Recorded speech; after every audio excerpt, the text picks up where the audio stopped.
Black Country. BBC WM 95.6. Yes. Thanks very much, Caroline. Afternoon, Iain Lee, BBC WM 95.6. So who's going to see 50 Shades of Grey with me next week? Anybody? Anybody?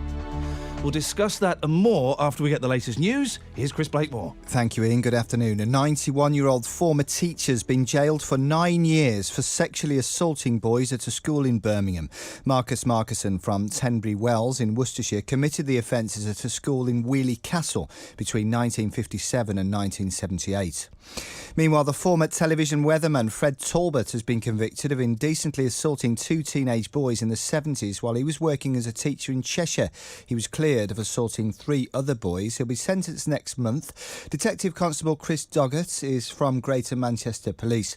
He described Talbot as an opportunistic sex offender whose reputation was rightly in tatters. Even when he was not committing offences against isolated young and vulnerable young men or young boys, his behaviour both at school and in particular on school trips was wholly inappropriate. As a teacher, he had responsibility to nurture and safeguard those under his care, a responsibility he has proven to have no regard for.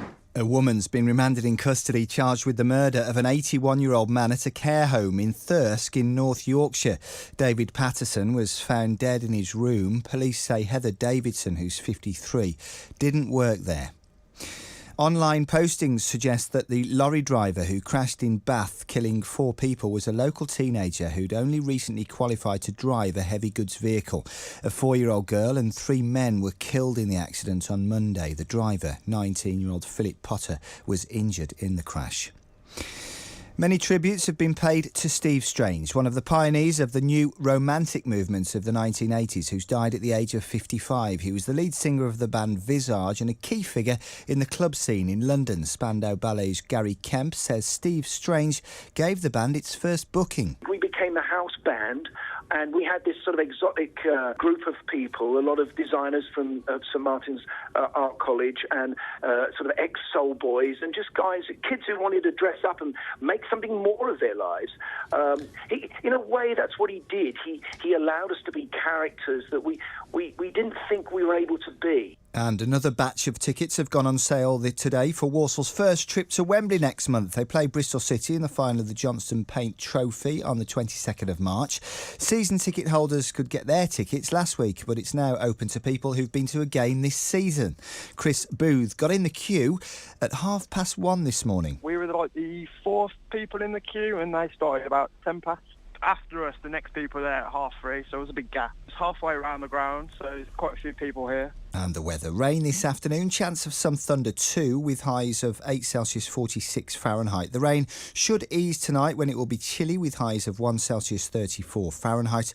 Generally dry tomorrow, cloudy at first, sunny later on, and highs for Saturday of 9 Celsius 48 Fahrenheit. Sunday will also be dry with a mixture of cloud and sunny spells. BBC WM 95.6 News. There's more online at bbc.co.uk/WM. What time did that gentleman start queuing for tickets for a football match? 1:30 this morning. I mean, no, I think he did right. He got his ticket. Well, you would hope he got his ticket. But has he got a life? I'm not a football fan. I know this is a big deal. I'm aware that this is a big deal for this football team. They're going to go and play in a proper football stadium, which is amazing. But 1:30 in the morning, Chris? Well, I think he would have had a good crack. We spoke to him actually. He said it was good crack in the queue. What's the good crack about standing? And there was no queue at 1:30. There wasn't a queue until 3:30 when someone stood behind him. He was 4th in the queue. The other 3 in front were Riveting Company. I bet they were. Thank you, Chris. Of Birmingham and the Black Country. Who is the best presenter on BBC WM 95.6? Danny Kelly. Who's the second best presenter? Caroline Martin. Iain Lee. BBC WM 95.6. I think Chris has fueled the show this afternoon. 1:30. Now listen, I know it's a big deal. The football club is going to go and play in a real stadium. But 1:30 in the morning? Dear listener, I throw it out there. What have you queued for, please? 03453 009956. And also, that was the other thing that I couldn't remember. So, this Steve Strange character, right? I'm aware of the name. I'm aware of Visage and, of course, the song Fade to Grey. I was surprised it's had this much coverage. I mean, apart from Fade to Grey, and I say this, you know, I don't mean to demean the poor man's passing, who's only 55. He died in Egypt. But it fades to grey, and he ran a club that Spandau Ballet played at. I mean, am I missing something? If I am, maybe you're at home in mourning because Steve Strange has passed on. 03453 009956. Iain Lee. On BBC WM. 95.6. The voice of Birmingham and the Black Country. I just don't understand. I was surprised that Steve. I woke up and Steve Strange had passed away. And listen, it's sad whenever anybody. Well, it's sad when a significant number of people pass. And then it was all over the media, and we've had Spandau Ballet and Lee Johns from Imagination talking about it. And I don't understand it.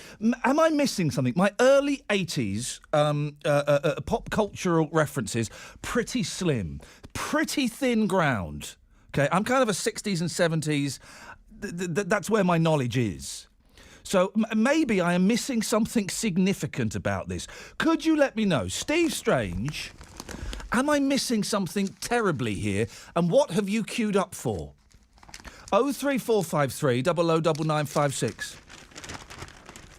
Now, there's a story here I want to do, but it's really rude. It's a really, really rude story. It's filthy.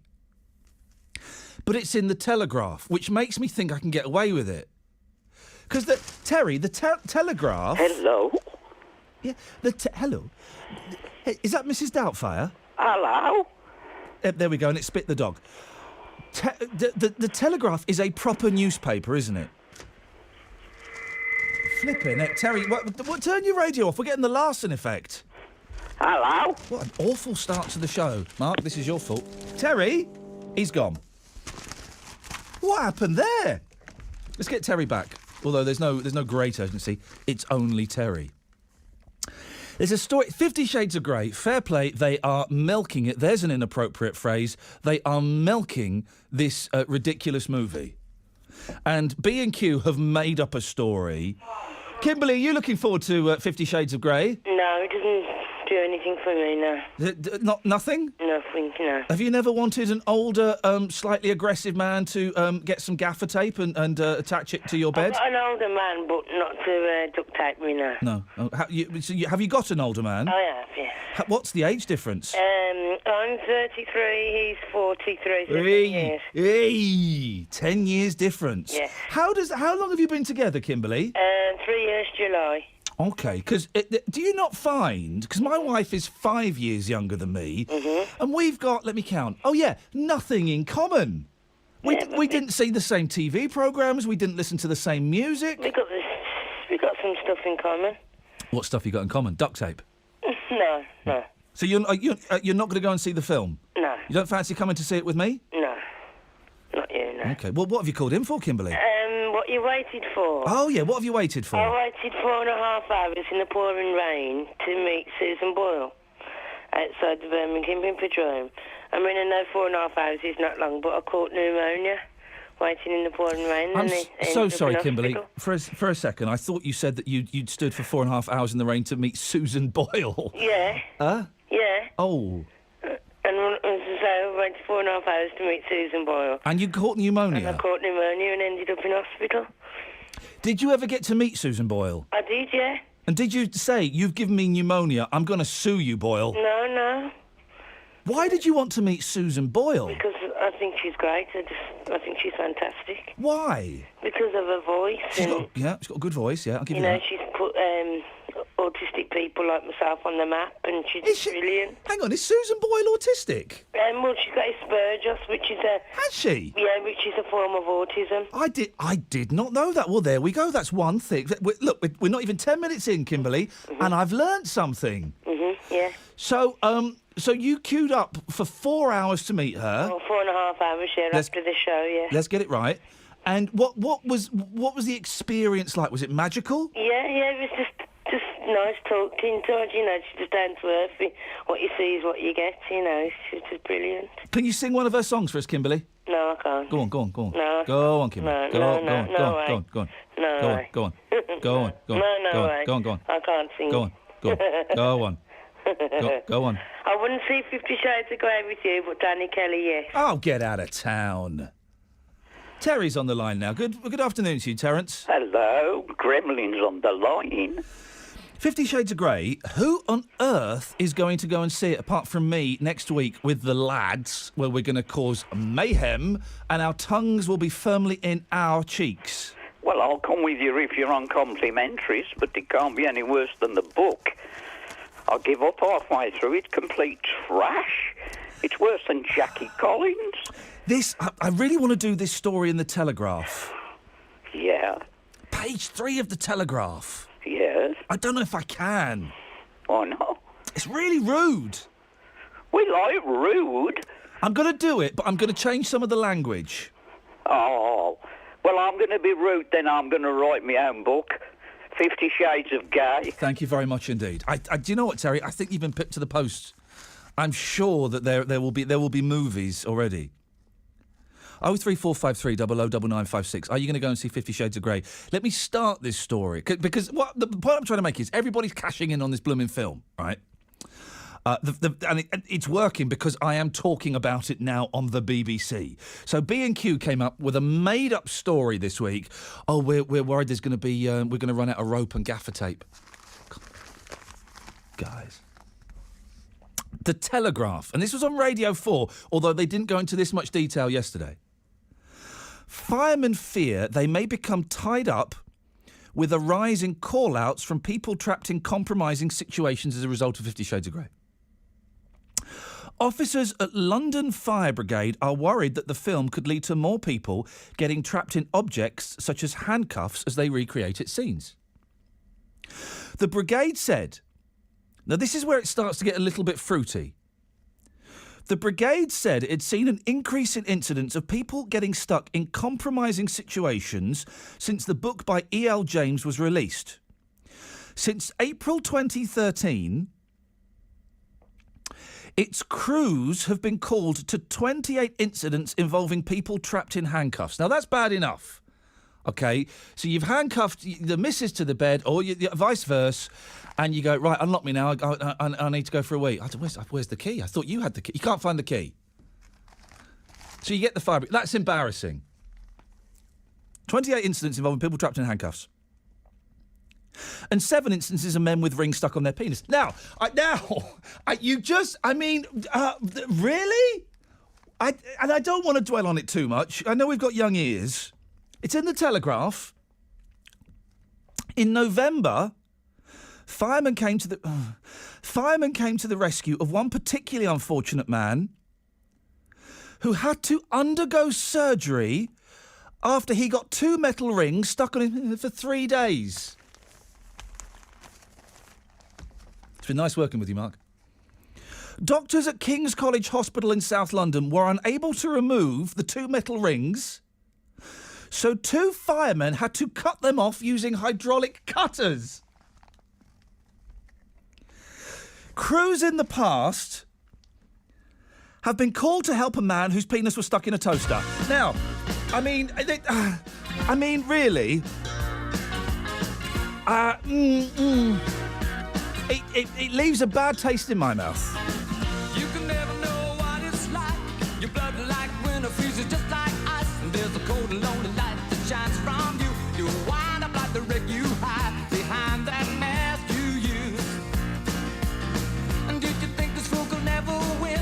Well, look at me, I'm coming back again. I got a taste of love in a simple way. And if you need to know while I'm still standing, you just fade away. Don't you know I'm still standing better than I ever did? Looking like a true survivor, feeling like a little kid. And I'm still standing after all this time, picking up the pieces of my life without you on my mind. I'm still standing.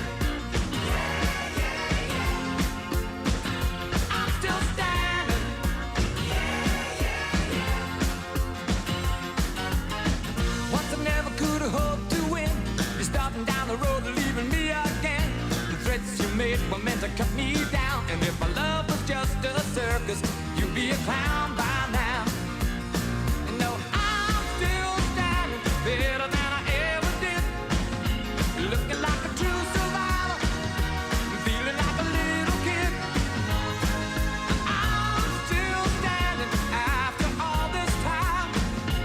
Picking up the pieces of my life without you on my mind. I'm still standing. I'm still standing.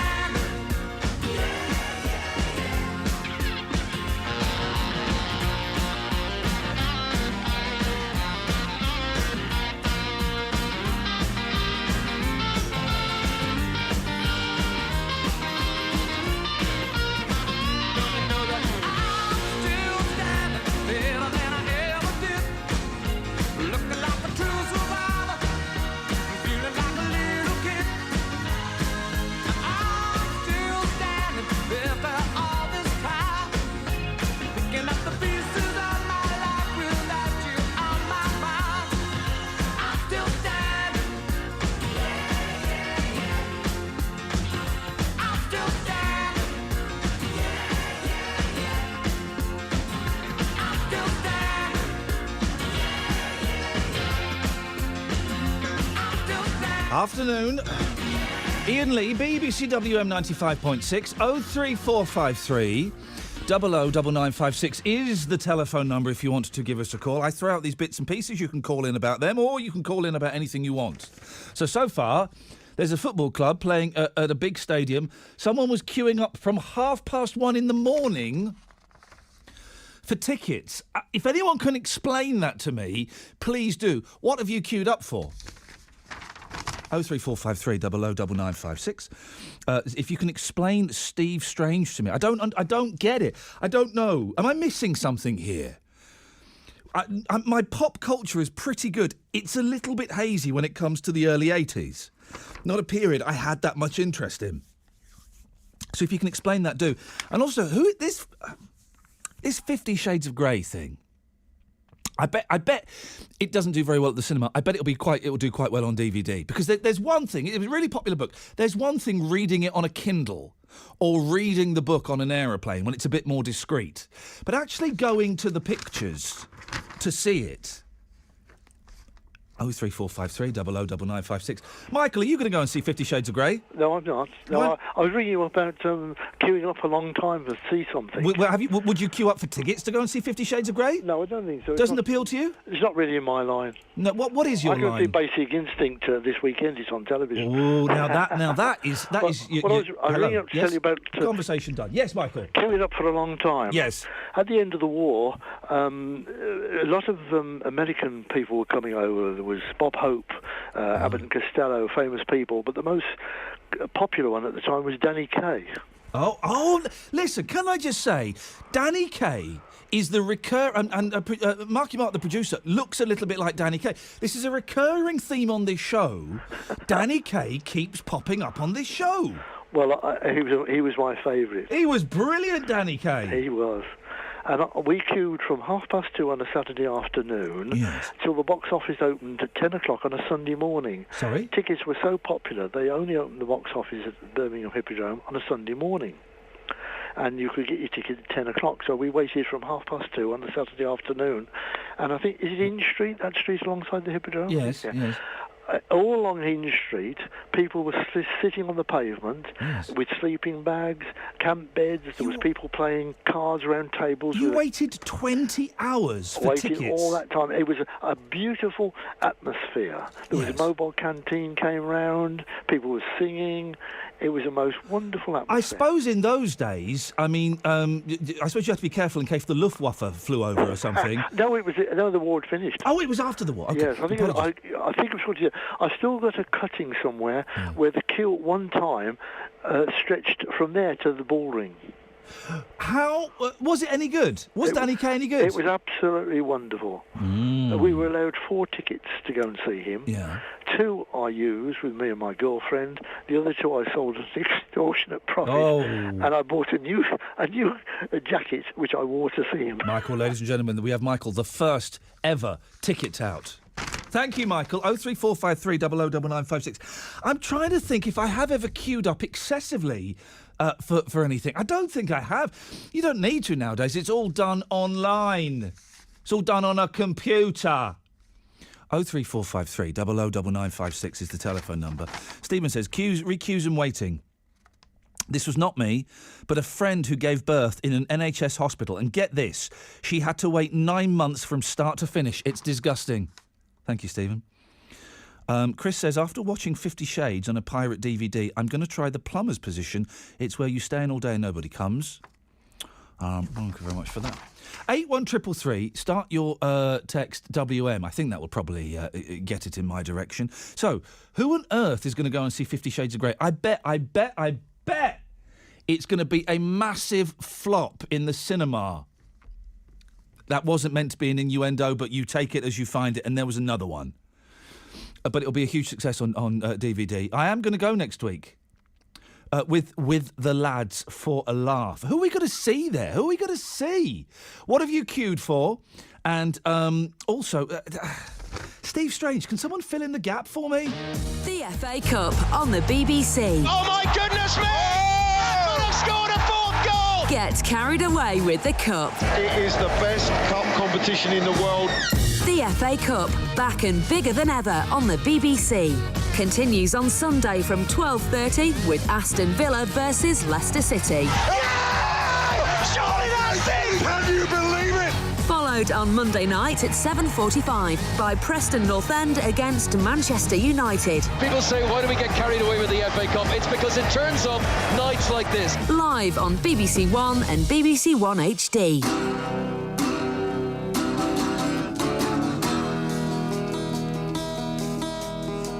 In the club down in Old Soho, where you drink champagne and it tastes just like cherry cola.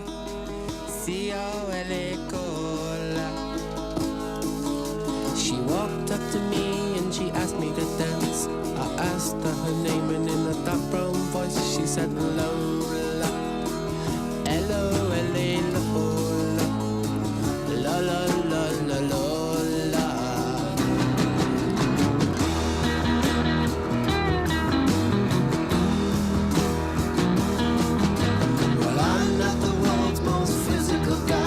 She squeezed me tight, she nearly broke my spine. Oh my Lola, la la la la la la.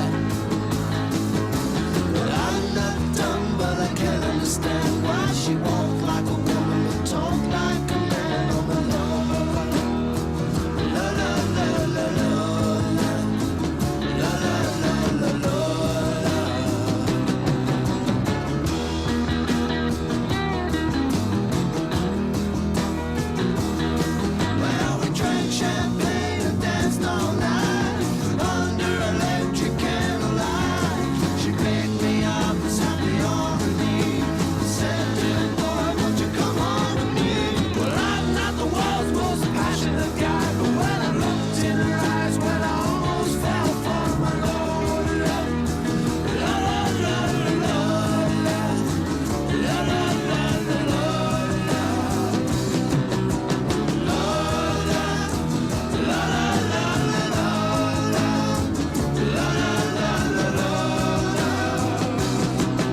papers, there's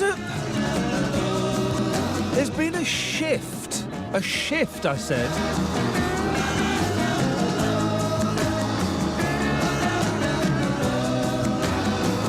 In our attitude towards sex. Yeah. Since this flipping 50 Shades of Grey. They were giving out bondage lessons on This Morning the other day. Did you see this? They were teaching you how to... Well, for goodness... If you're learning from Philip Schofield how to tie and tease, I mean, really... And the papers, I've noticed this the last couple of weeks, since the hype of this flipping film has really... the papers are full of it. Absolutely full of it. Have you noticed this? 03453 009956. GPs told to prescribe sex as an exercise. Oh, come on. Who writes this rubbish? The health correspondent of the Daily Mail, Sophie Borland. That's who. Family doctors are being told to prescribe a more active sex life to patients who need to get more exercise. Who is telling family doctors to prescribe this? Who? New guidelines say GPs should also recommend dancing and mowing the lawn. Oh, no. No. This is from the Academy of Medical Royal Colleges. Right, so it sounds like they know what they're talking about, right? So they're suggesting to doctors that they suggest to their patients. How do you write a prescription for... Patients could then be called or texted by their doctor afterwards to make sure they're sticking to their advice. Are you having a laugh? The body says exercise is an often overlooked miracle cure and could save the NHS billions a year. But campaigners said... Campaigners said it was no business of GPs to pry into the sex lives of their patients. Well, who's campaigning against doctors asking about sex? This is the most... This, next to the firemen and the people being handcuffed, is the most made-up story ever.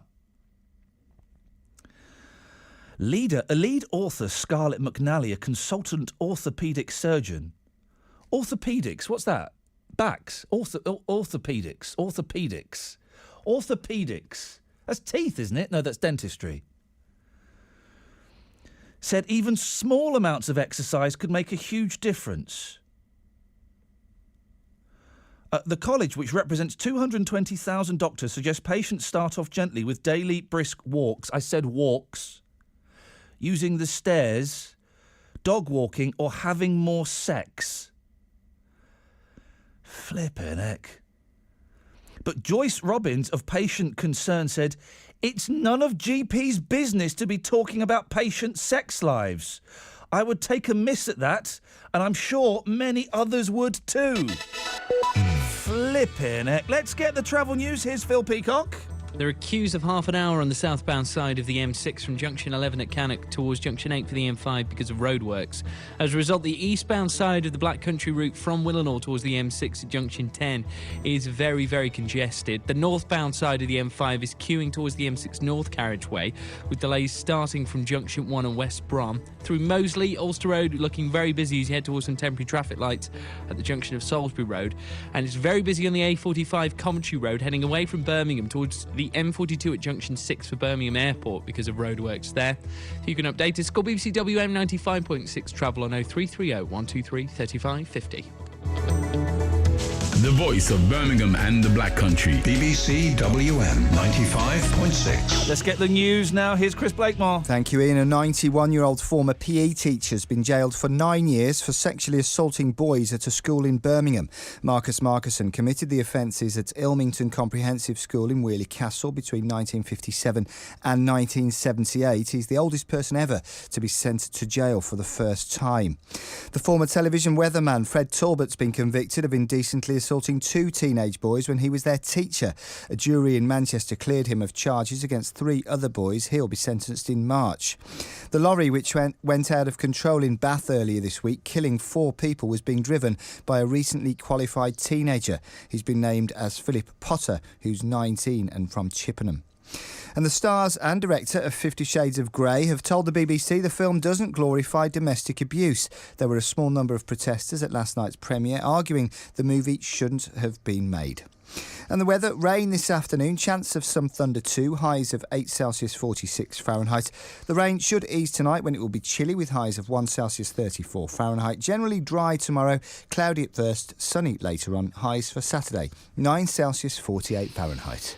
Leave them alone, Chris. Leave who alone? Listen, if they want to go and watch 50 Shades of Grey, let them watch it. Stop protesting outside cinemas, man. Leave them to it. I'm quite happy for people to go and watch it. You're just bitter and twisted. I am. Thank you very much indeed. The Voice. The Voice. The voice of Birmingham and the Black Country. BBC WM 95.6.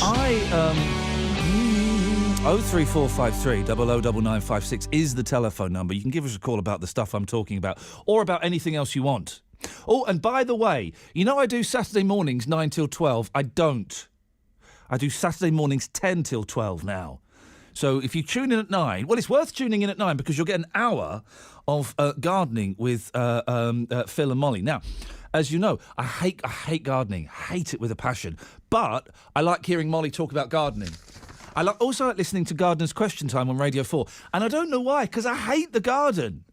It's such a chore, isn't it? I hate having mud under my fingernails. That's a fact. I hate mowing the lawn. Flipping it. And also just... what's the point? I mean, really, it's just flowers and stuff, yeah? But I enjoy hearing Phil and Molly talk about it. So, a few other little shifts happening tomorrow. I'll let them explain it to you. But 9 till 10, it's Molly and Phil talking about the gardening. 10 till 12 is me.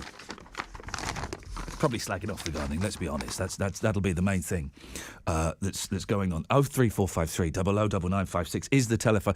I've become so cynical in my old age, and I'm 42 this year. Why? I don't believe anything I read in the papers. So doctors are prescribing sex now. B&Q say they're going to run out of rope and cable tie. By the way, if you're using cable ties and gaffer tape, where's the romance there?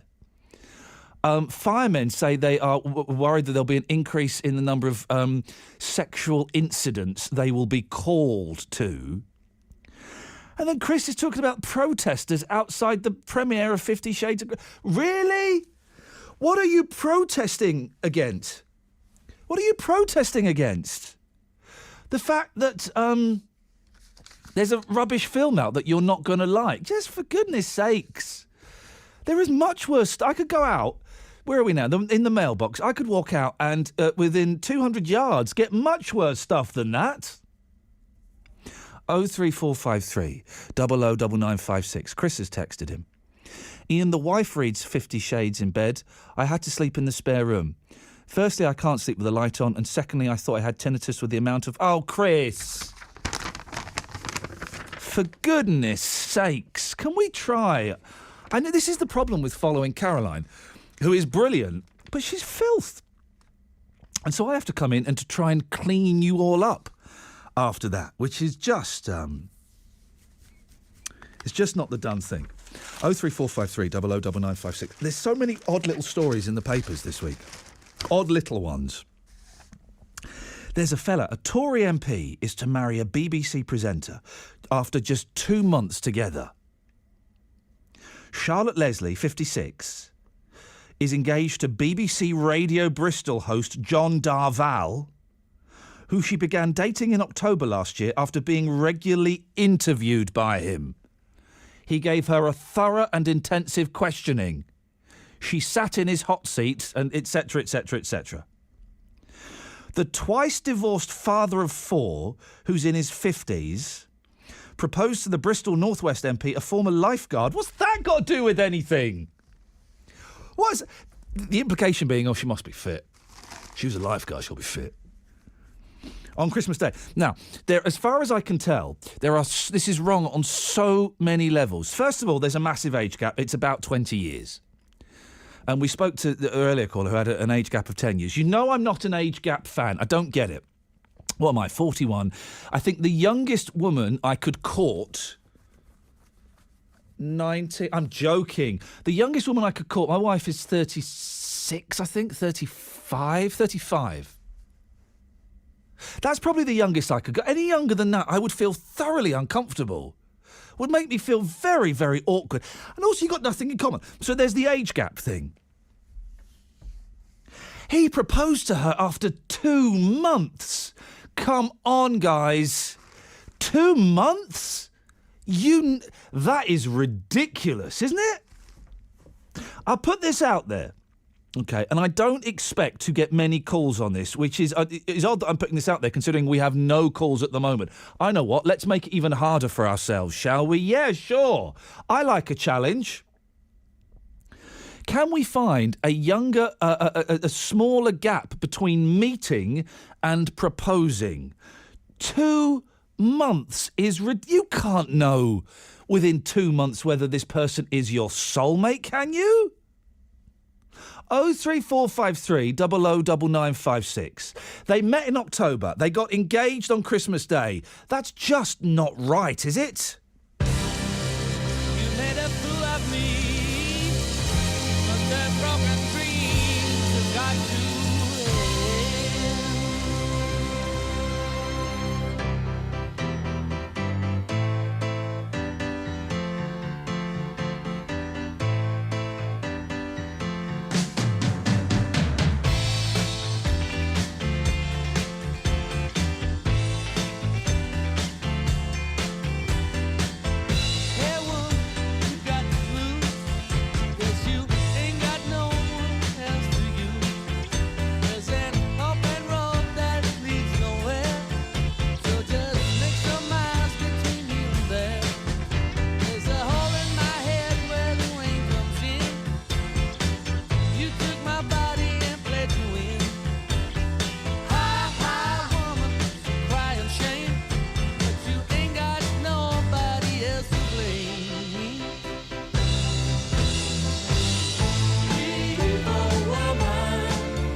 So, we're doing the 03453 009956, although I'm guessing the phones are broken because we haven't got any calls.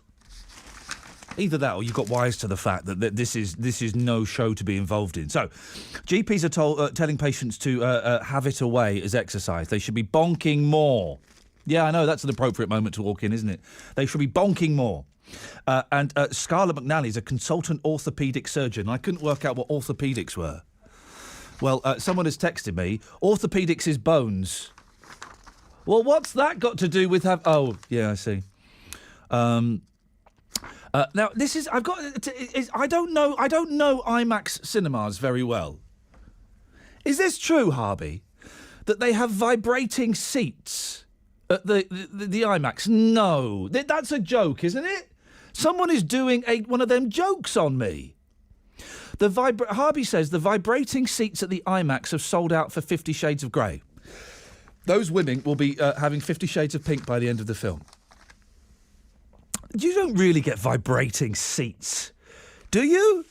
At those cinemas? The IMAX just means it's like a really, really big screen. It wouldn't be in 3D, would it? Because that would be... Flipping it, that would be awful.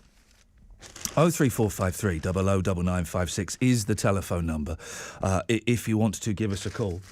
We're trying to find a couple that got engaged in less than 2 months after a BBC radio presenter and an MP...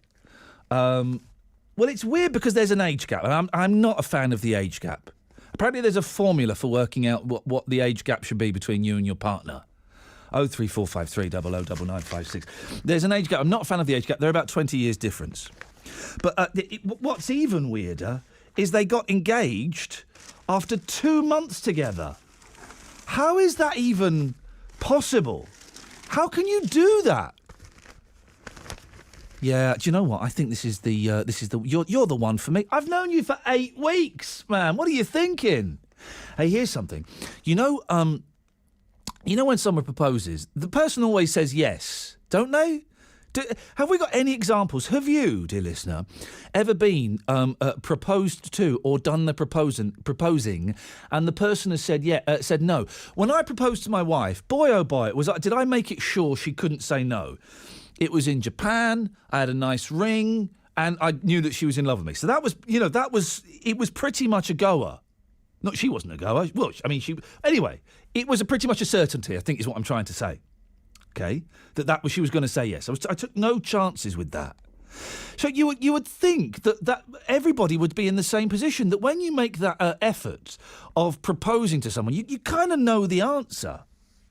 So here's something. Have you ever proposed to someone and they've said no? Or have you ever said no to someone?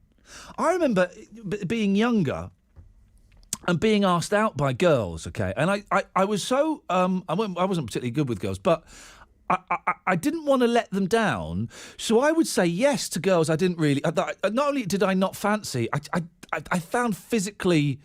I don't want to say repulsive, that's unkind, but do you know what I mean? I felt so bad for them, and I didn't want to hurt their feelings. I was such a confused man. That they would ask me out, and I'd go, yeah, okay. And we could end up going out with each other for months. I don't think I've ever split up with a girl either. I'm such a coward. I don't think I've ever split up with a girl. I think I've done that thing where I make them hate me, so they split up with me. So if someone asked me to marry them and I wasn't that keen on marrying them, then I would probably say yes, because I would feel too guilty to do anything. Would you marry me? Yep, I would love to. Oh, Simon, we caught you just as you were hacking up a chest weasel. Are you okay? Oh, yes, hello, mate. How you doing? Have you ever proposed to someone and they said no? No. Have you ever proposed to someone and they said yes? No. Are you single? I am. You've never proposed to anybody? I've never been married. No. But you've had lovers. You've known. Yes, I've had lovers and I've got lovers. Yes. Hey, good lad. Good. You never fancy getting married?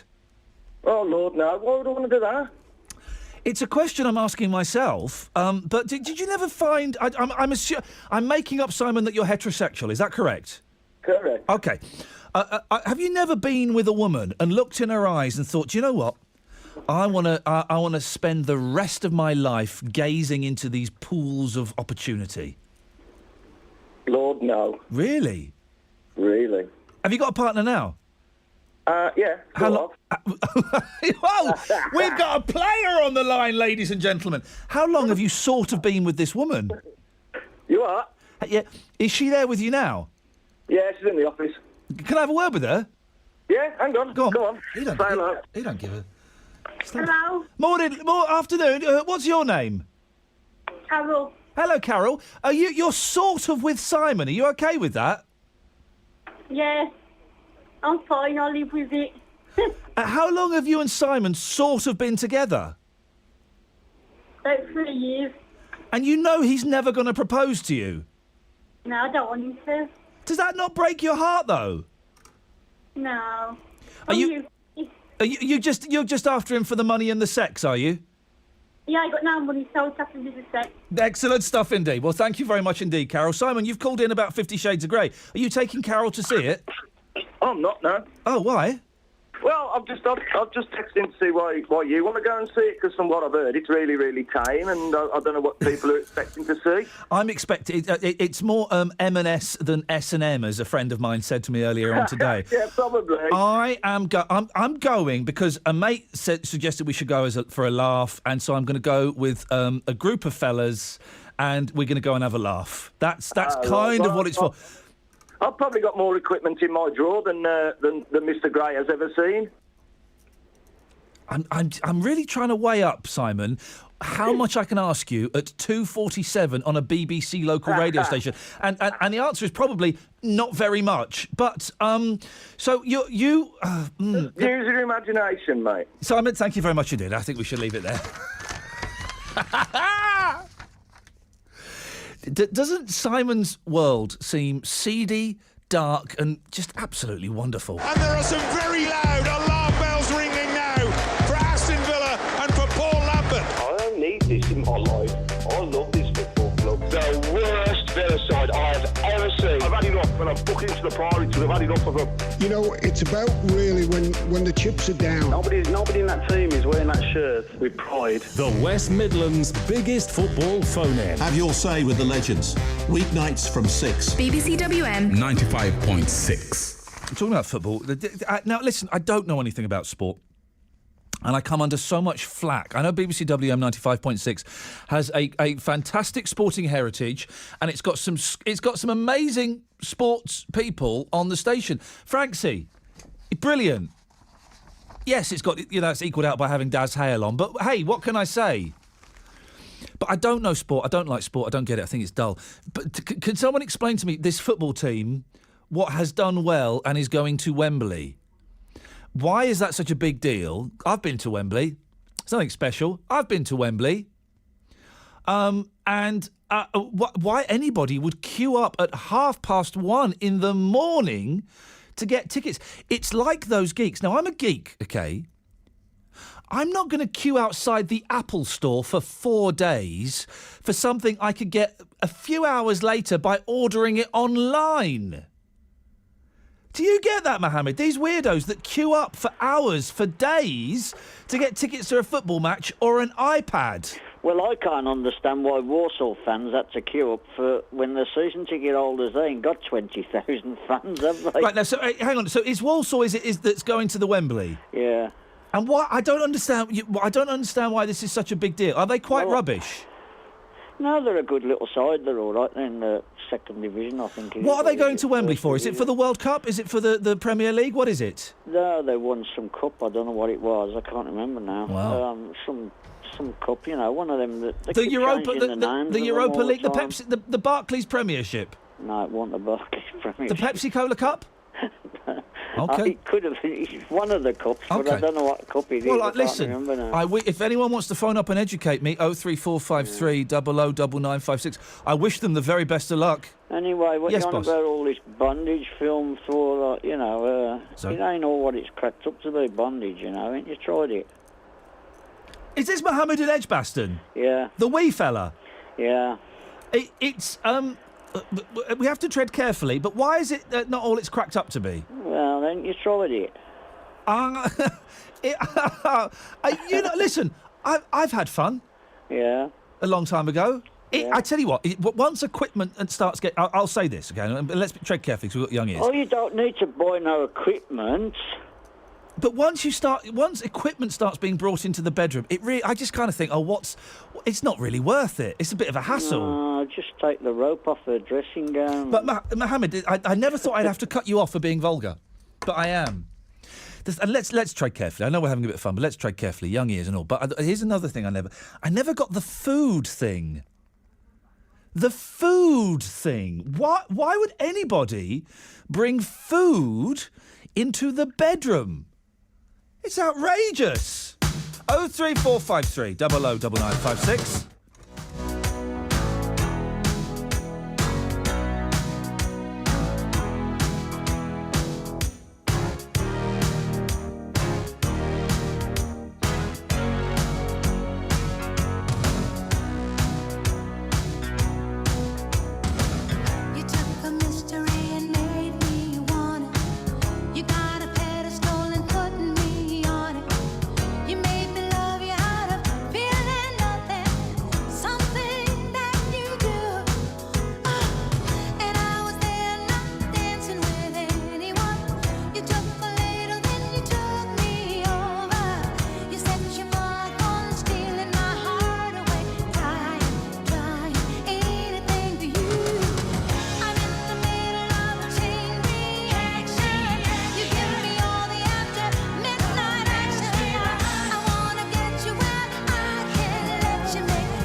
Oh 3453 009956.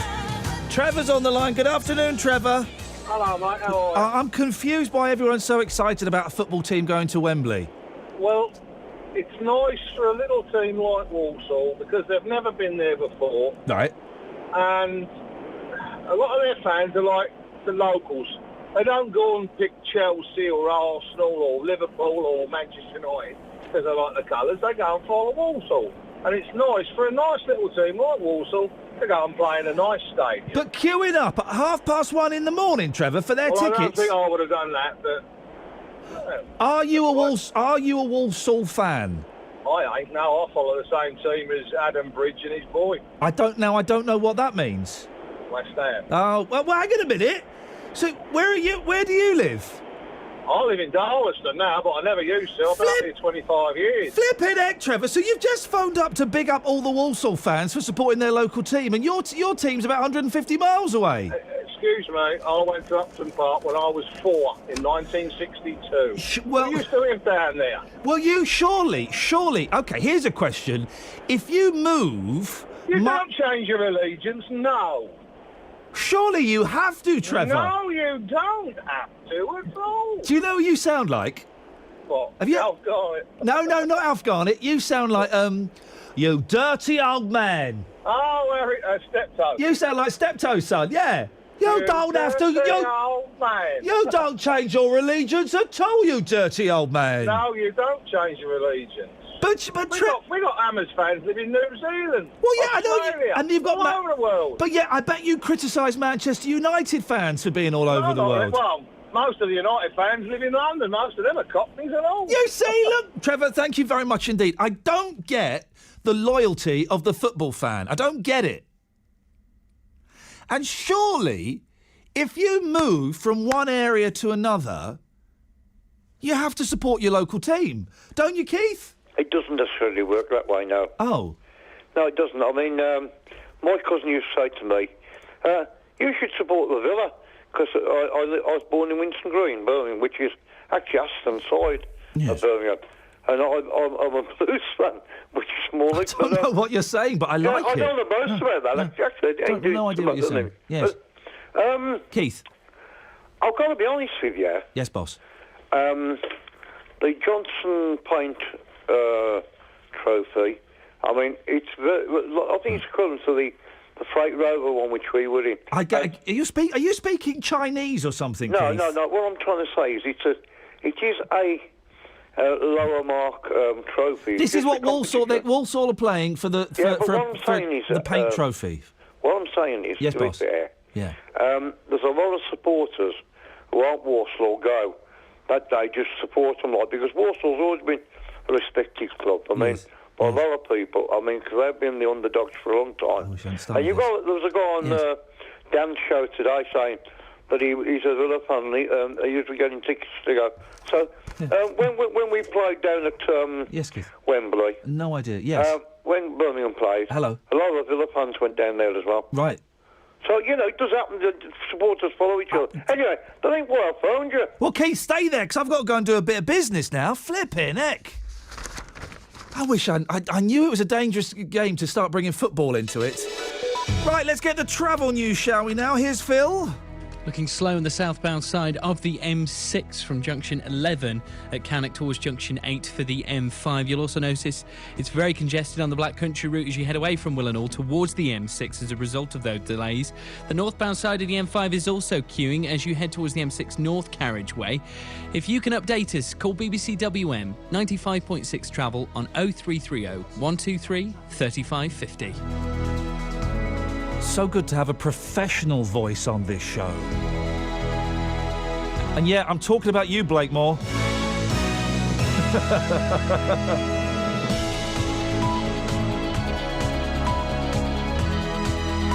I like this bit of the music. It's very tense, very dramatic. You know something's coming. Of Birmingham and the Black Country.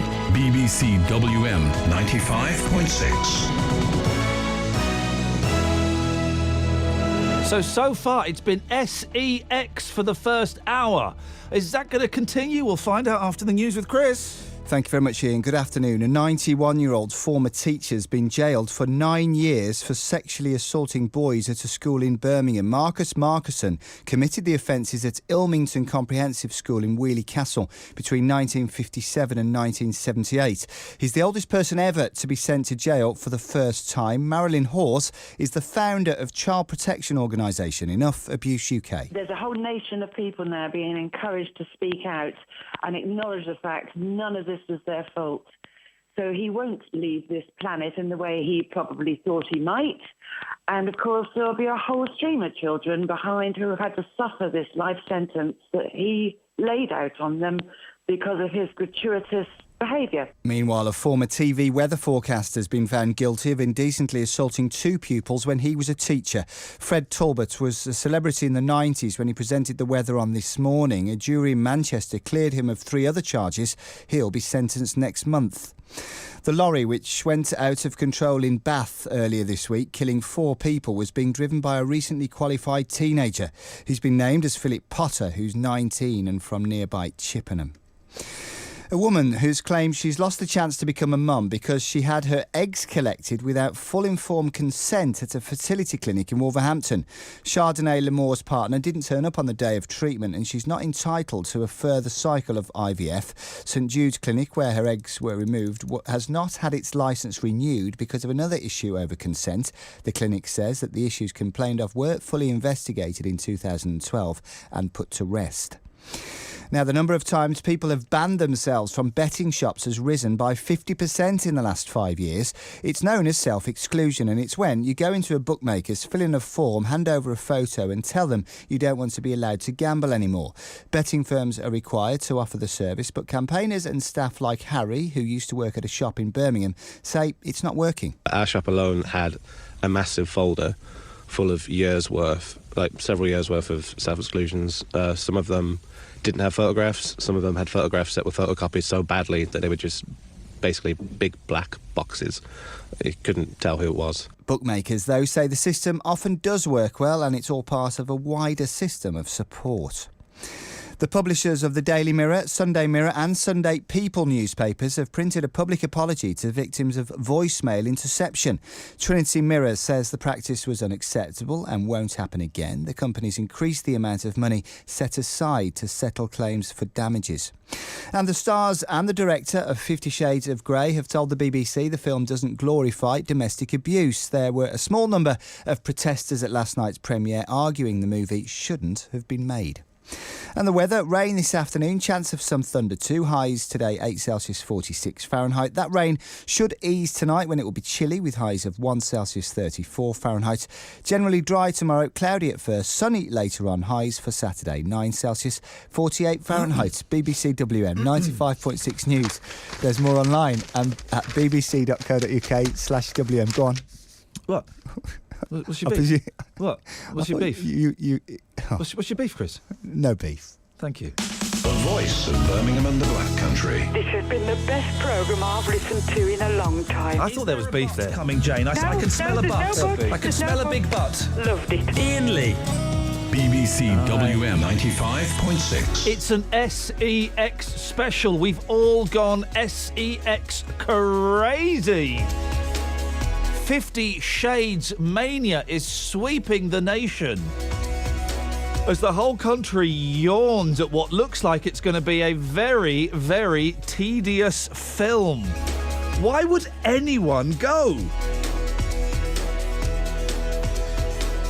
Doctors are cashing in on it. The fire brigade are cashing in on it.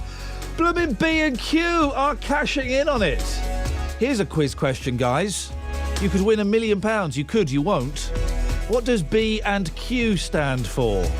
03453 009956. On BBC WM 95.6. The voice of Birmingham and the Black Country.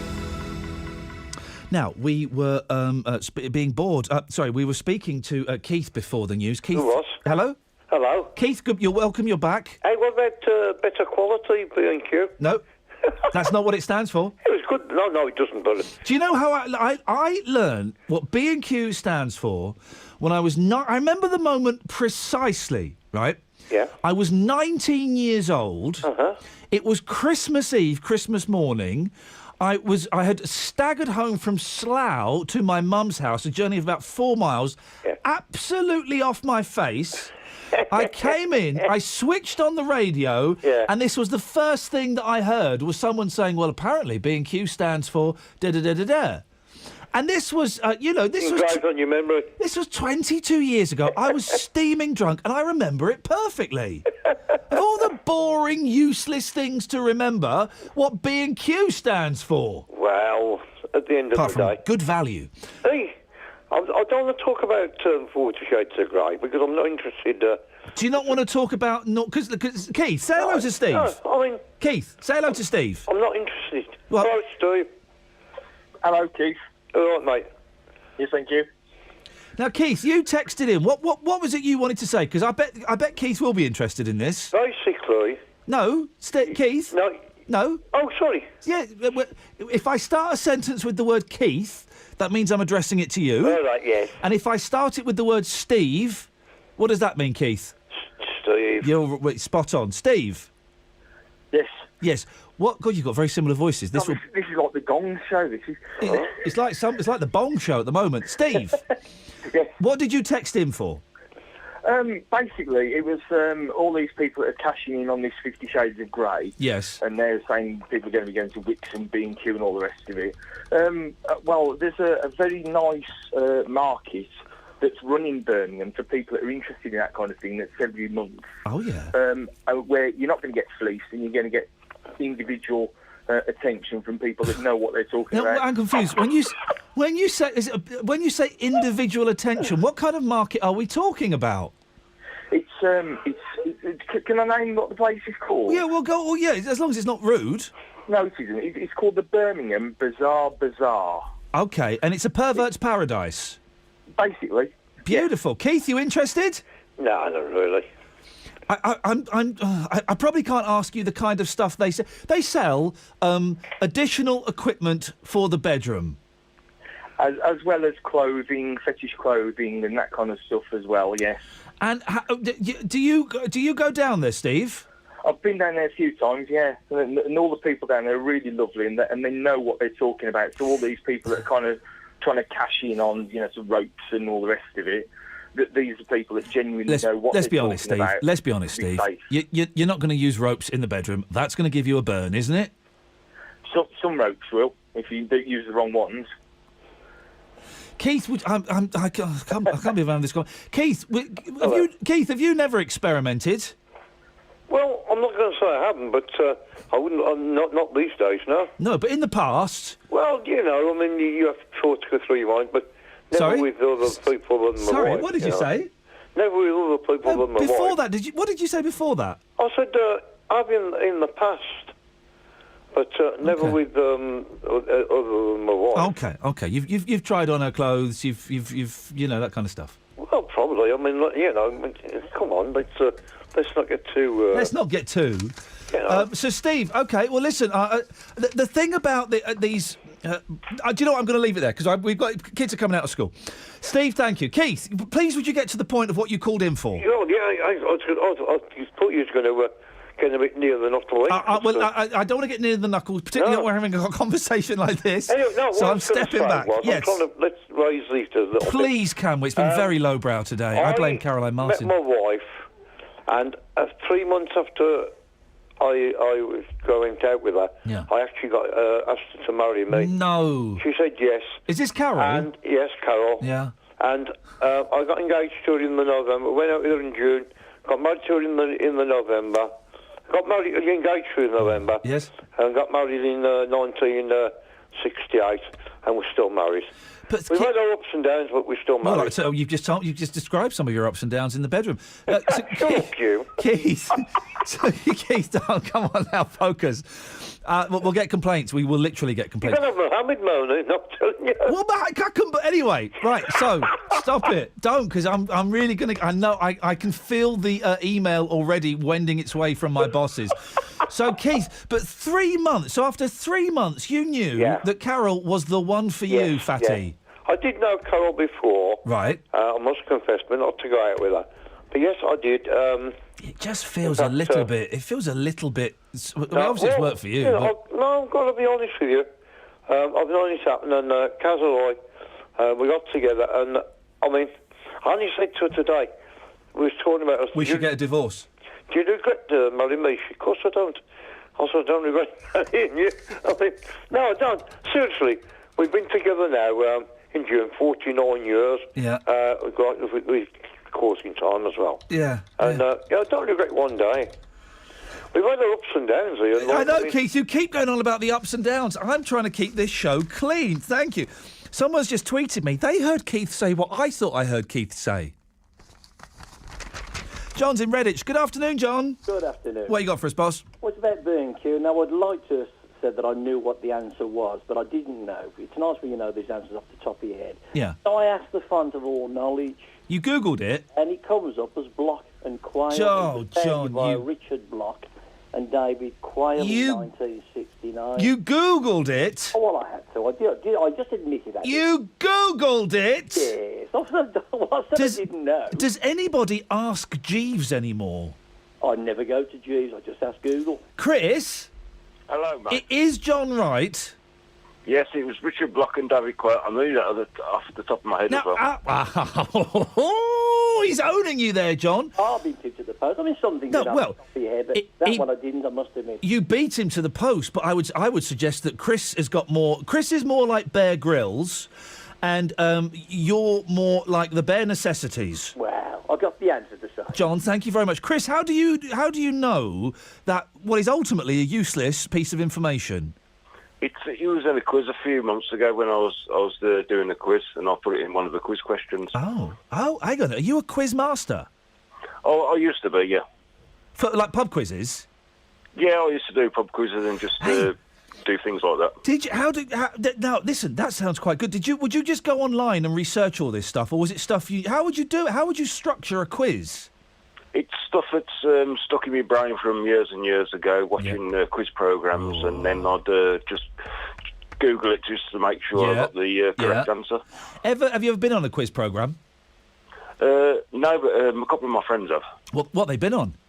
My friend Mick, we call him Mullet. He's been on Weakest Link. He won that. Why do you call him Mullet? Is it because he's got bad hair, or does he smell of fish? No, he's got a mullet. He's got a mullet. OK, that's good. He won Weakest... How much money did he win? Just over $2,500. He get in there, Mullet! Have it! He was on that one where they do it's on BBC Two about 6 o'clock. Pointless. Eggheads. Eggheads. Eggheads. Did he win that? No, he lost that one. Yeah, they're good, those eggheads. But he's just applying for another one at the moment as well. Oh, Matt, Chris, listen, thank you. I love a good TV quiz. I, dear listener, have won Mastermind. Thank you. I beat comedy thief Scott Mills, a Nolan, and the bloke that wrote Cracker. I also won The Weakest Link. I won the weakest 20 grand. I had to give it to charity. And I won it I cheated.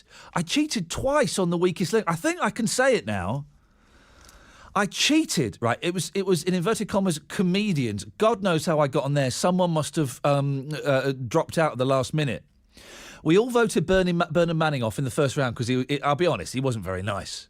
So all of us alternatives went, Bernard Manning, yeah, get rid of him. And then right at the end, the final, the penultimate round, this is the weirdest gig I've ever had. It's me. I'm stood next to Eddie Large, and opposite us is Jim Bowen. Right?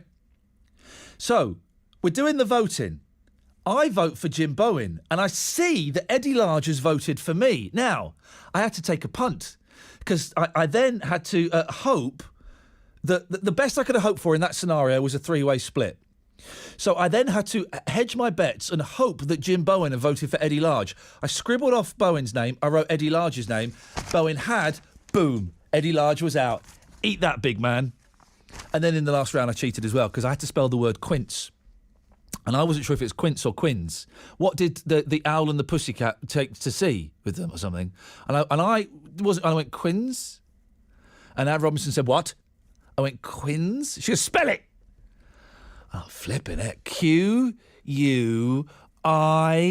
And then I heard Jim Bowen under his breath go, C. Sweet as a nut. Thank you, Jim. 03453 009956. Loving you isn't the right thing to do. How can I ever change things that I feel? If I could, maybe I'd give you my word.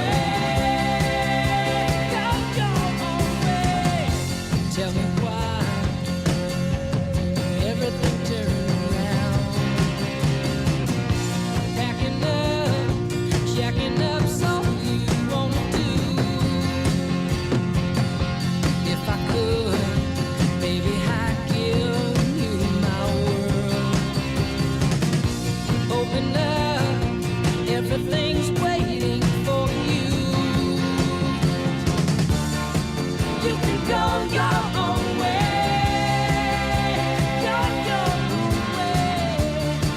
You can call it another lonely day. You can go your own way. Go your own way.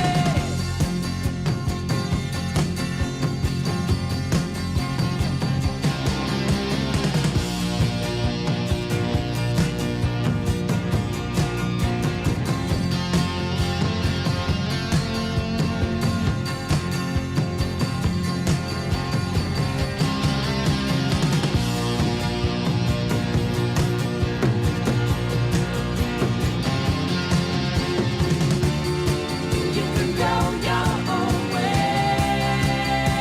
Go your own way. You can call it another lonely day. Another lonely day. You can go your own way. Go your own way. You can call it another lonely day.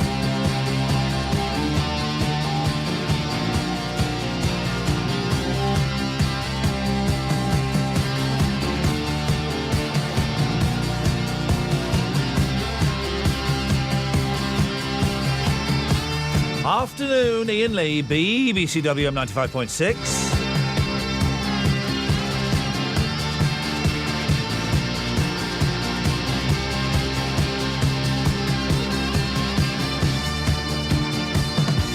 Oh, 3453 009956.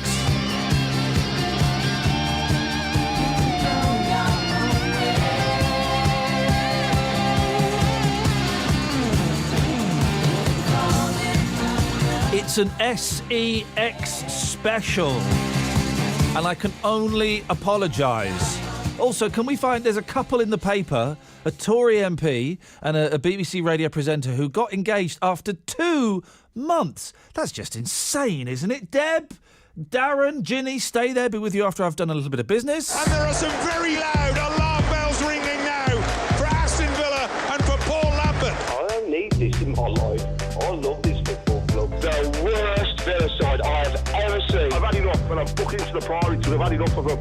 You know, it's about really when the chips are down. Nobody in that team is wearing that shirt with pride. The West Midlands' biggest football phone-in. Have your say with the legends.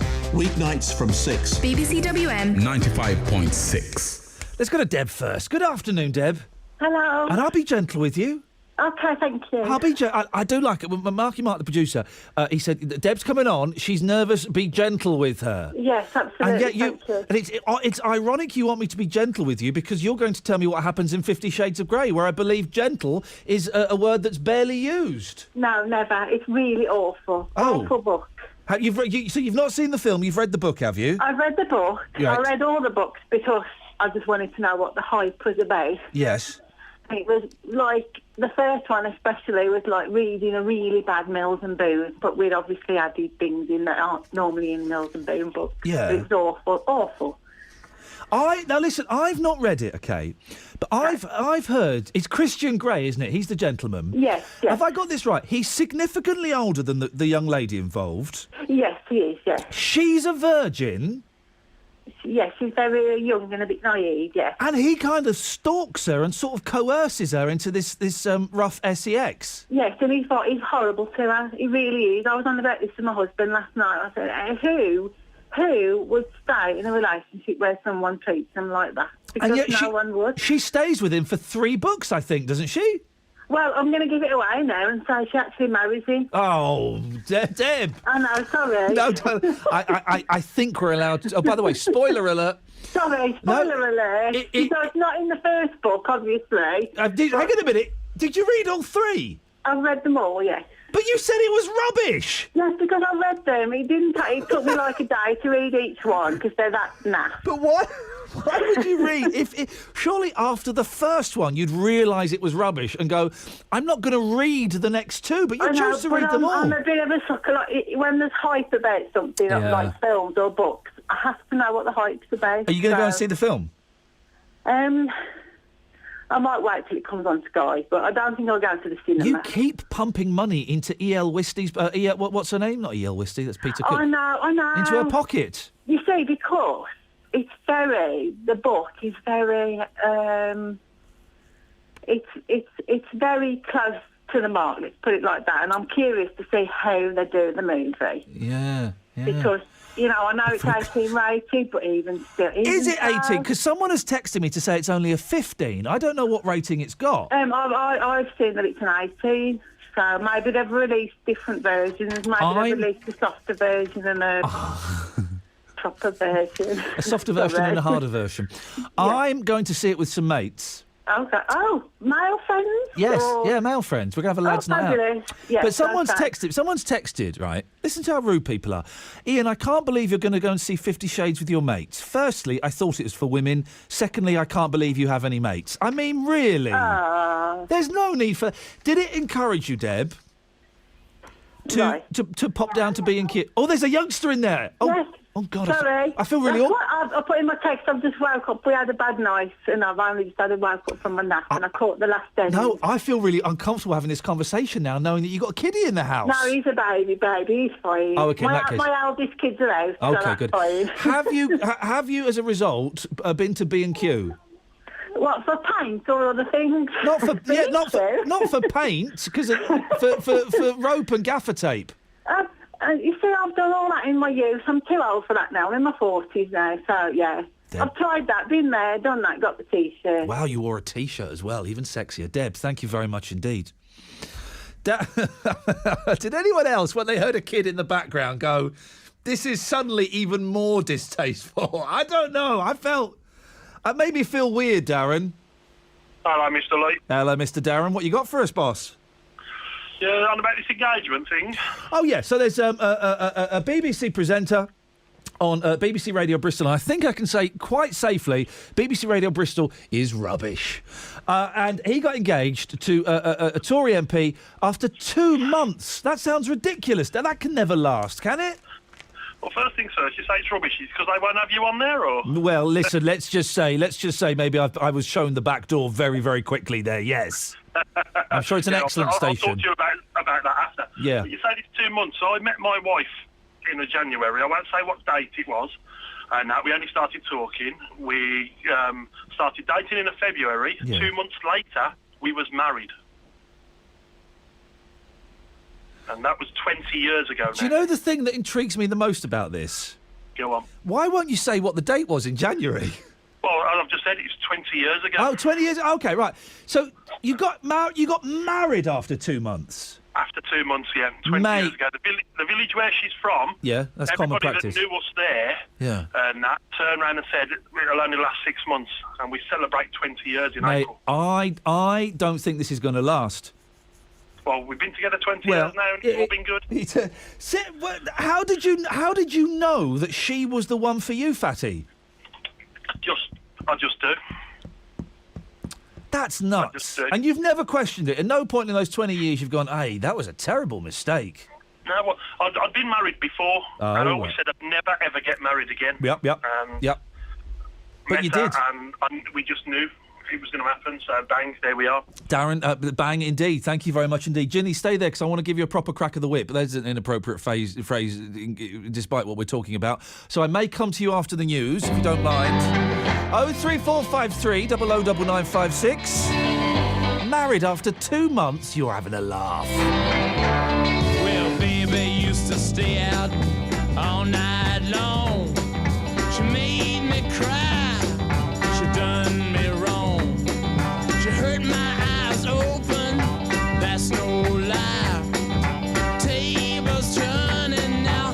Her time to cry. Because I used to love her, but it's all over now. Because I used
listen to this song without singing the lyrics to the Insignia ad.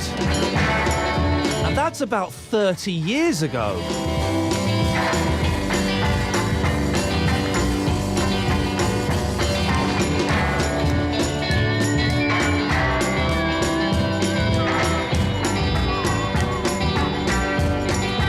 I've been billing the show this afternoon as an SEX special. I think maybe, yeah. It's all to do with the spin, isn't it? We can change it to a relationship special. There we go. Because kids are coming out of school now, and kids will be stuck in the back of mum and dad's car, and going, "What does SEX mean?" So it's a relationship special that just happens to involve, paraphernalia in the bedroom. So, we're talking about 50 Shades of Grey. Who on earth is this film aimed at? Surely it's going to be the biggest cinematic flop of all time and will do well on the DVD. And also, I keep getting sent emails and texts from that guy that's got loads of equipment. Let's get the travel news. Here's Phil Peacock. There's delays of just under an hour on the southbound M6. They start from junction 11 at Cannock, through the roadworks to junction 8 for the M5. There's queues on the Black Country route heading away from Walsall and Willenhall on the eastbound side as a result of those delays as you head towards the M6 junction 10 Island.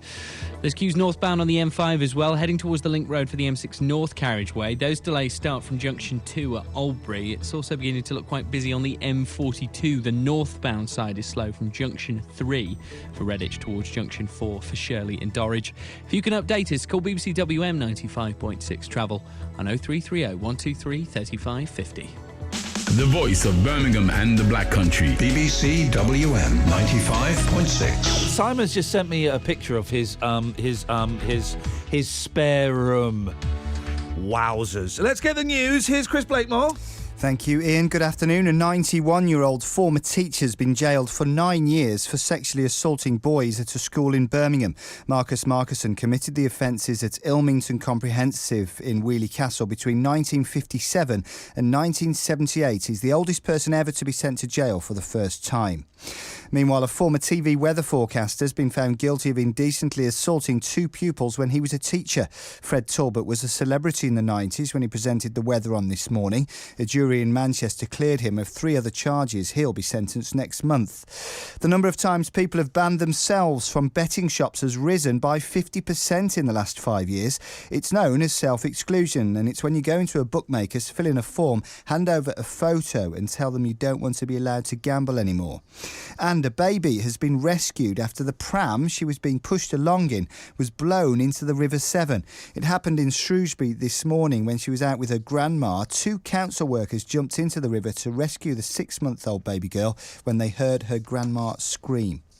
And the weather, rain this afternoon, chance of some thunder too, with highs of 8 Celsius 46 Fahrenheit. That rain should ease tonight when it will be chilly with highs of 1 Celsius 34 Fahrenheit. Generally dry tomorrow, cloudy at first, sunny later on. Highs for Saturday of 9 Celsius 48 Fahrenheit. You done, Chris? I'm not biting. Right, you probably don't want me to bite, do you? You're not doing anything wrong after all. I don't know why you I have no beef. Look at you shuffling your papers there. Like I just don't get this attitude, mate. Where's this come from? We've always got on so well, and just today, it's just turned out. You're threatening to bite me. You're telling me you've got beef with me. I'm really sorry, Ian. I'm sorry. Yeah? It's just a bad day. Okay. Would this make it better? Does that make it better? No? Okay, just checking. The voice. The voice. The voice of Birmingham and the Black Country. BBC WM 95.6. Kathy! Oh, my voice went there. Yes, Kathy. What have you got for us? Not a lot, really. Oh. I wasn't prepared to talk to you, but he insisted, and he will bite you, so you watch out. Yes, he will. There's your Marky Markers push you through. Go on, Kathy, talk to me. Don't be shy. Don't be shy. No, I'm not shy. No. All I said was, do you remember a few weeks ago you was on about reggae? Oh, yes, rubbish. Exactly. Yeah. But you like the Beach Boys. I love the Beach Boys. And all I said was, they're doing a tour this year, and there's only about 5 places they're going to, but can you tell, if you like to go? Hey, listen, do you know what, Kathy? It's funny you should say that, because I have booked it's not the real Beach Boys. There's only one original Beach Boy in the band, but they're going to die soon. But I have booked a ticket to go and see them at the Royal Albert Hall. And here's the thing, Kathy, and we can talk about this the last half an hour. I don't know if this is sad or not. I've booked one ticket. I'm going to a pop concert on my own. Is that a bit sad? Well, no, because you're with a crowd of people who love them anyway, so... Well, where's the wife anyway? Well, OK, here's the thing. A, she's not that big a Beach Boys fan as me. And two, if I'd have bought 2 tickets, we'd have got really rubbish seats right in the gods. Because I booked one ticket, I'm in the stalls. Yes. So I'm with you on that. It was a little bit... Are you a Beach Boys fan, Kathy? Better than reggae, mate. Thank you very much. Better than reggae. This is a reggae-free zone, this show. Is that sad, Ginny? I've booked one ticket to go to a pop concert on my own. A little bit. It is a bit, isn't it? But do you know what? I don't like talking to people, which is odd considering my job is talking to people. But I don't like it, and I prefer to be on my own. And I'm quite happy to rock up there, sit down on my own, watch the concert, and go home on my own. Probably because you do it all day long, so that's understandable. Yeah. I can't have conversations face to face. I think, and I don't say this in a disrespectful, demeaning way, I think I'm on some sort of spectrum because I really struggle with the one-to-one facial conversation. Doing this rubbish is easy, but face to face, oh no, Ginny, I couldn't do that. Oh, there's some therapy needed there. A little bit of therapy. I think we're going to have some Beach Boys in a second. Go on, you tell me what you called in to say. Well, just that you talked about getting engaged after 2 months. Yes, a ridiculous idea, isn't it? Totally. Yeah. I got engaged after 10 days, married in 10 months. We've been married 23 years this year. Well, congratulations, you. But you got engaged after 10 days. Yes. How did that... I'm assuming he asked you. Yes. And what were you thinking? I just thought it felt right at the time. So yeah, life's a punt, so you got to go with it. Life is a real punt, isn't it, for you? And it worked. Yeah, well, 23 years this year, I would say so, wouldn't you? Did your family go absolutely mental? We didn't get many congratulations, that's for sure. I don't know what if I ask anything that's inappropriate, tell me to go away. But I'm assuming if your dad was on the scene, your dad would have been furious. How old were you, Ginny?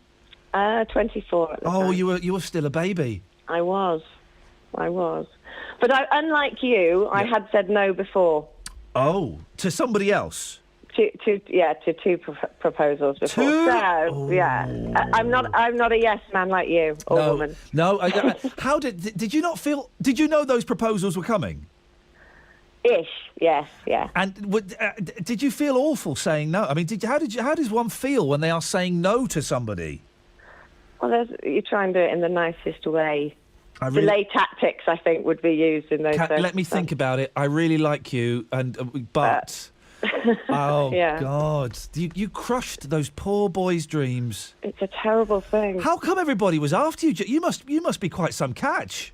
Well, back in the day, maybe. Not so much now. I reckon still now, Ginny. Thank you very much. 03453 009956.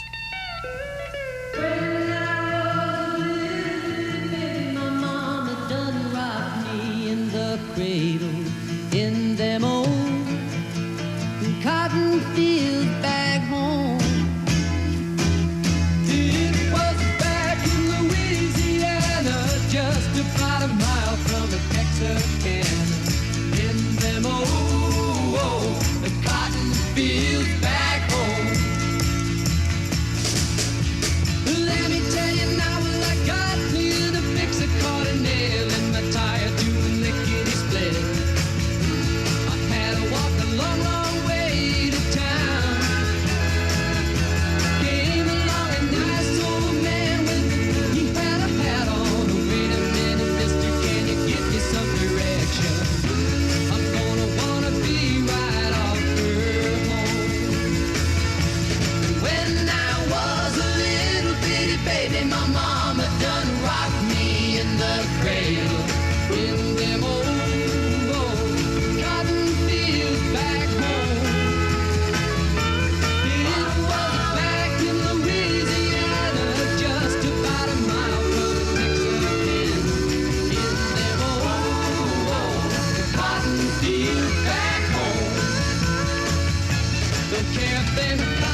Ladies and gentlemen, the Beach Boys. We can squeeze this in the last 20 minutes. If not, we can carry it over tomorrow. Don't forget, tomorrow's show starts at what time does tomorrow's show start, Rob? 10 o'clock. Thank you very much indeed. Yes, it starts at 10 o'clock. But things you have done on your own. Is it a bit... I am a little bit anxious, Rob, about going to a gig on my own. I haven't done it for years. When I was young, when I was a teenager, I used to go to places on my own all the time. And looking back, that probably was a bit weird. But going to a Beach Boys gig on my own, is that a bit sad? Don't know, mate. If you've got nobody to go with, it ain't sad. You'll have some nice Blue Rinse Brigade there with you, I suppose. Yeah, I suppose so. And also, well, I suppose so. Rob, what have you got for us? Oh, I'm just phoning up to let off steam, mate. Go on, mate. You let it rip. The steam, that is. Just been to do my shopping. Yeah. Pours all the stuff onto the conveyor. Yeah. Checks it all out, bagged it all up, put it back in my trolley. Yeah. Gets my card out to pay. He says, "I'm sorry, the machine's down. It's cash only." Excuse me? I said, "It's cash only." What? Do you have a giraffe? Yeah. I said, "Why didn't you tell me that? Tell all these customers that before they start using the machine." He said, "Well, we don't know how long it's going to be off for." I said, "I know." I said, "But at least tell us, give us the opportunity. Either go to the cash point or go and shop somewhere else."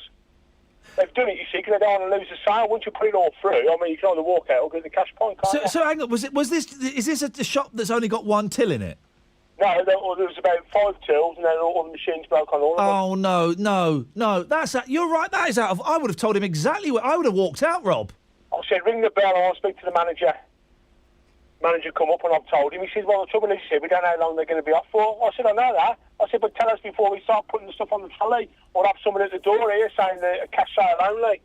I don't mention it. I'm assuming it's not one of the big supermarkets. No. Because the big supermarkets, and they've done that, where you're about to unload and they say, "Just to let you know, this till's cash only." And you can either go, "All right, I've got a few quid in my wallet," or, "Oh, OK, I'll go and find somewhere else." That is very cheeky, Robert. I know. Anyway, I want to ask you something else. Yeah, go on. Why have you had your wings clipped on Saturday? Is it because you're a bit controversial? Well, listen, thank you for the support. Can I say, I wholeheartedly, and this isn't just BBC bullshine, I wholeheartedly support doing a slightly shorter show. I get an extra hour in bed, Rob. Yeah, I know, mate, but it's a bit of a jaunt from London for 2 hours. You must be on I don't. Now, here's the thing. I don't live in London. No, I know. Ah, you see. Rob, thank you. Listen, genuinely, and I hope you can tell by the tone of my voice, boy, oh boy, I'm celebrating the 2-hour show as opposed to the 3-hour show. This is a genuine, this isn't me doing I'm really pleased. I couldn't be happier. Could not be happier, Ranjit. I get an extra hour in bed.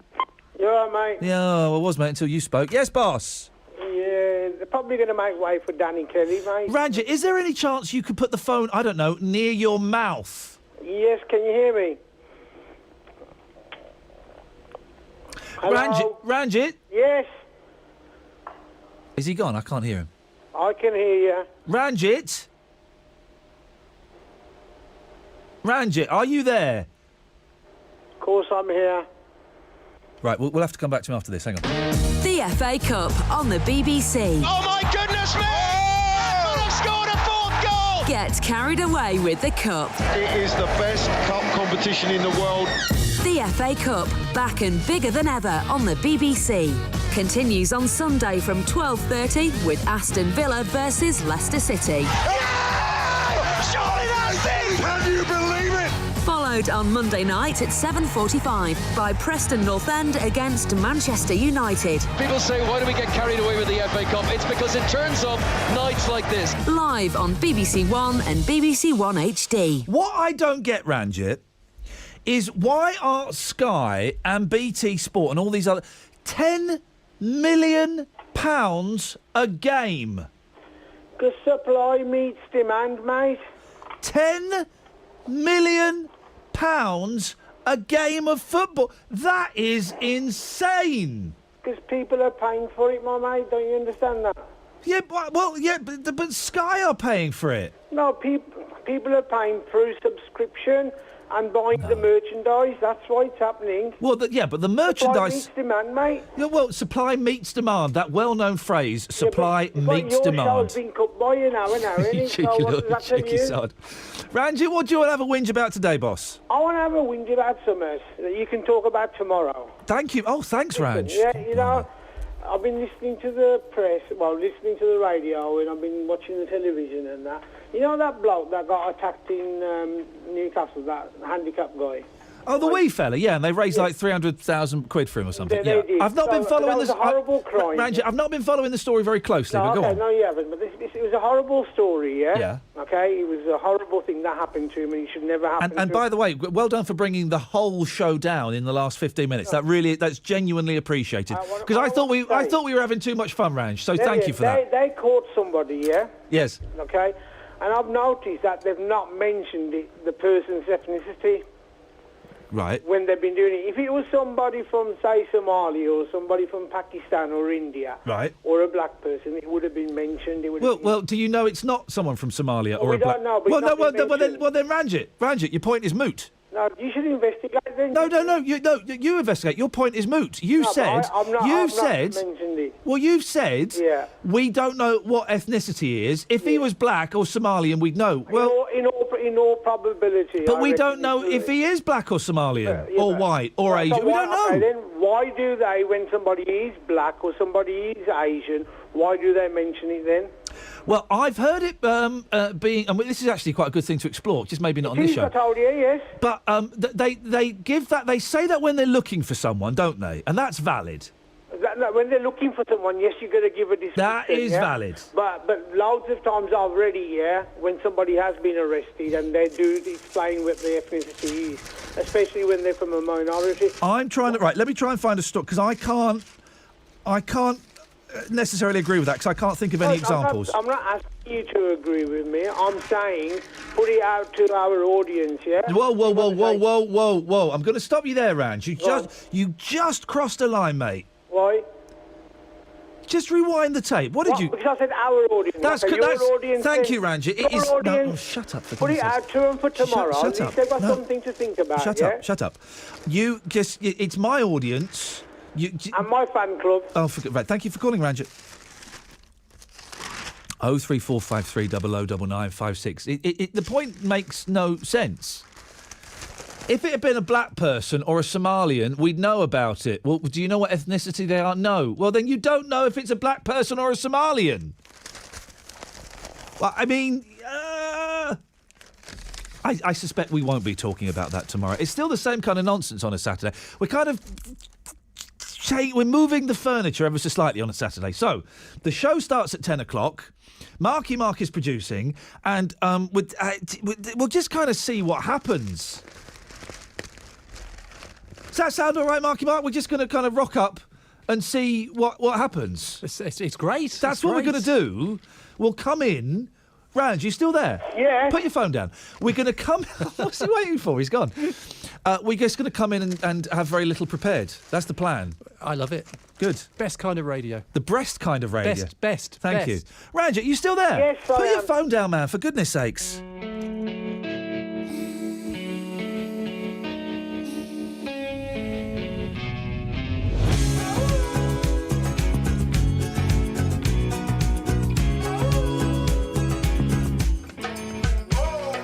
Lucky you were born that far away, so we could both make fun of distance. Lucky that I love a foreign land for the lucky fact of your existence. Baby, I will climb the Andes solely to count the freckles on your body. Never could imagine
heard Shakira for ages. I forgot she sings funny, doesn't she? She sings in a... It's like Kermit, isn't it? Head over heels, there's nothing left to fear if you really feel the way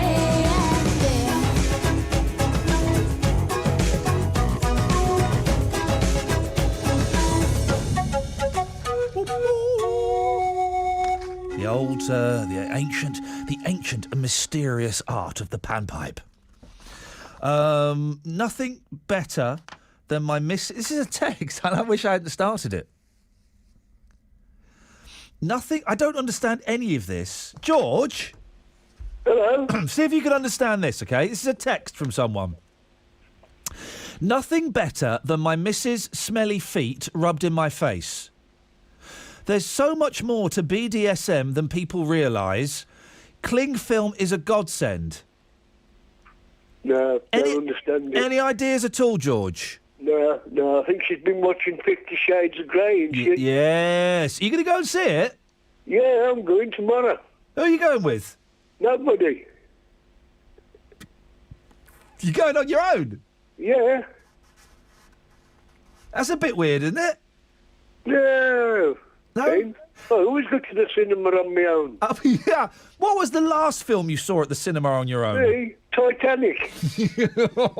So you've waited 15, 20 years, whatever it is, to go to see this? Yeah. OK. What time are you going to see it tomorrow, George? Oh, I don't know yet. Tomorrow night, probably. Could you do me a favour? Yeah. You are now the official film reviewer for this show. Can we speak to you next Friday between 2 and 4 and get your input? No, hang on, that's an inappropriate phrase. And get your review. No, you can do it tomorrow morning between 9 and 10 if you want. But you won't have seen it tomorrow. And we're not on between 9 and... What the... George, stop messing with my mind, man. What do you mean you're not on between 9 and 10? I'm not on between 9 and 10 tomorrow. You're not? I am not on... I am not on... Who's that in the background? The dog. Tell him to shut up. I am not on between 9 and 10 tomorrow. What time are you on then? 10 till 12. 10 till 10:15. No, what? 10 till 12. 10 till 10:15. 10 till 12. 12, oh, that's how comes on at 12.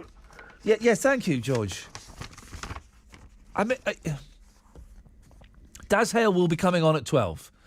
I will be on at 10 till 12. 10.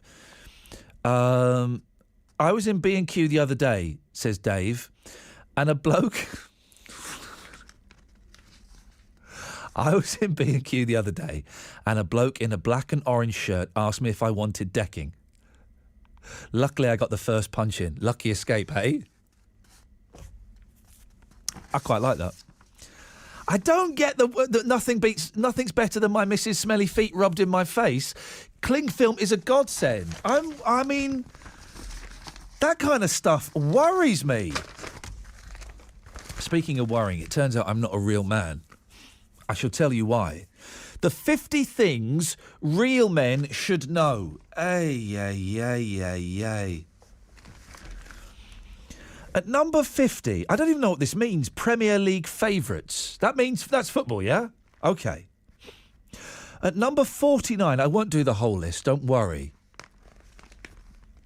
49, how to put up a tent. I can do that. I can put up a tent. It takes me ages and I can't have anybody watching me. There are certain things I can do, but I cannot have people watching me. And putting up a tent is one of them. Perform CPR. Yeah, I can do that. That's staying alive. That's how you do that. Change a nappy, easy. Words to the national anthem. No one knows the words to the national anthem. I could probably do the first verse.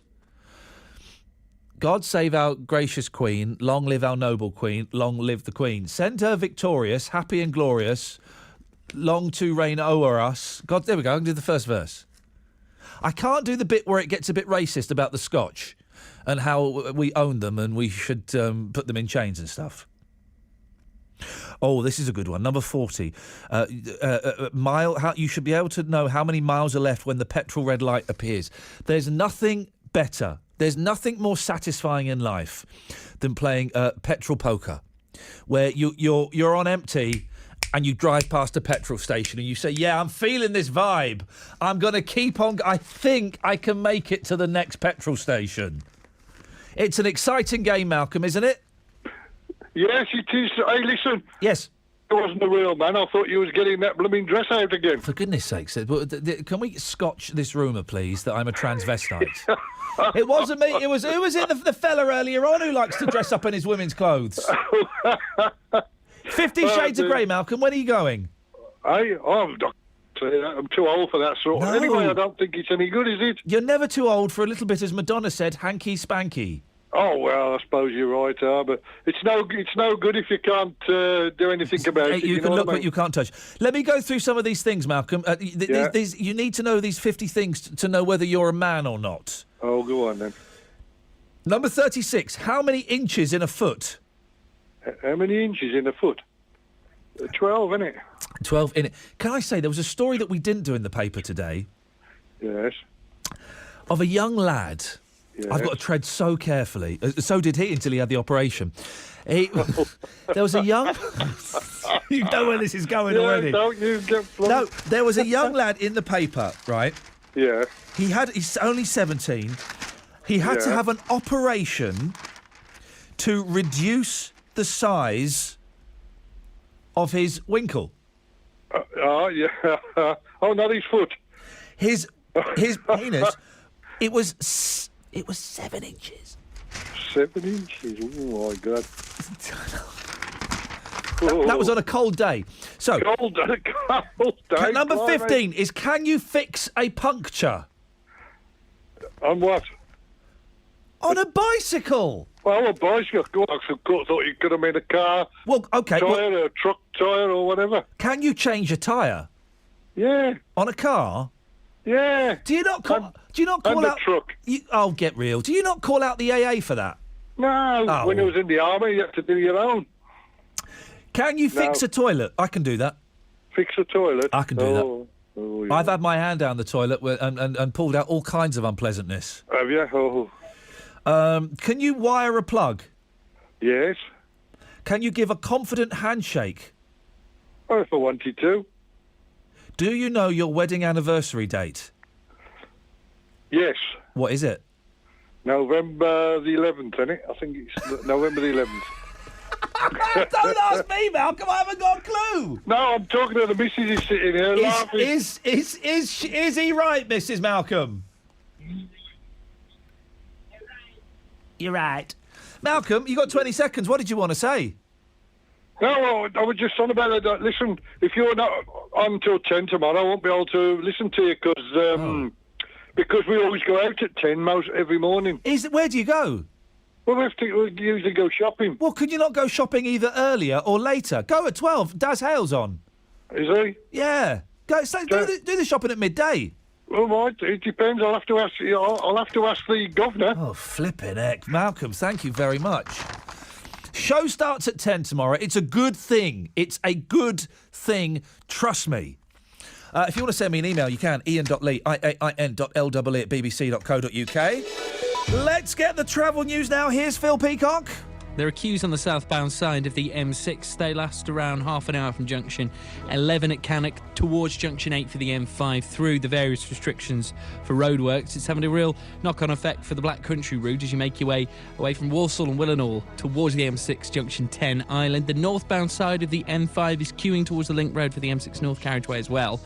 With looking at the traffic sensors, delay start from junction 2 at Albury on that northbound side. If you can update us, call BBC WM 95.6 travel on 0330 123 3550.